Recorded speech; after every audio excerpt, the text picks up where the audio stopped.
Now, one way many people, including Prime Minister Anthony Albanese, want to help move towards reconciliation, help close the gap in this country and help ensure Indigenous people are recognised in our Constitution is through the voice. A lot of people, including plenty on this station, are urging Opposition Leader Peter Dutton to oppose the voice outright.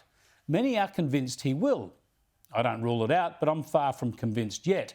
We learned today, for instance, that Dutton will accept the government's invitation to meet with the referendum working group to get a briefing on plans for the voice. Now, of course, he has to do this. But remember, he has expressed no philosophical opposition to the idea of a voice. He's focused merely on the practical. And you know what his Indigenous Affairs spokesman, Julian Leeser, thinks?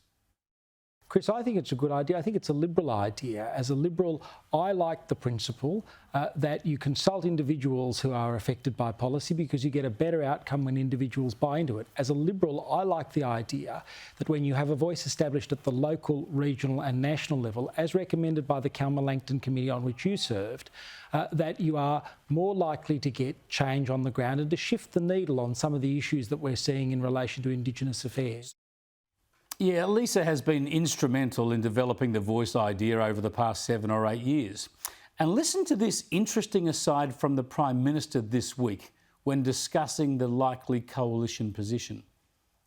What we saw with the apology to stolen generations is that some people went out there and opposed that advance, that moment in reconciliation, that step forward. And what we should not have here is a missed opportunity, which is there. It's pretty clear what he was referring to. That was a very pointed and very telling reference because, yes, Peter Dutton himself rejected Parliament's apology back in 2008, a stance he has since admitted was a mistake. At the time, I believed that the apology should be given when the problems were resolved, and the problems are not resolved. There are little boys and girls in parts of our country in 2022, in this year, that slept in a shipping container last night to get through the hours of darkness in Indigenous communities, and it's completely unacceptable. I think we've all been on a unity ticket to do as much as we can to improve the condition in local communities, the advancement of Aboriginal people in our country, education, health outcomes, closing the gap, all the rest of it. But we have all failed.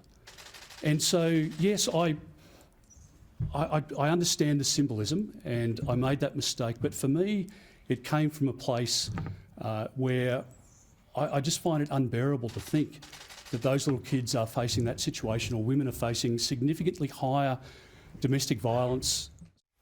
Yet Peter Dutton found himself on the wrong side of history when it came to that issue. He will be very wary of placing himself and his party there again.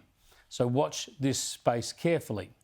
For my mind, a properly constructed voice that truly represents grassroots Indigenous communities, well, that'll be a lot better for this nation than Senator Lidia Thorpe, who opposes a voice, by the way, and is screaming about a nation at war.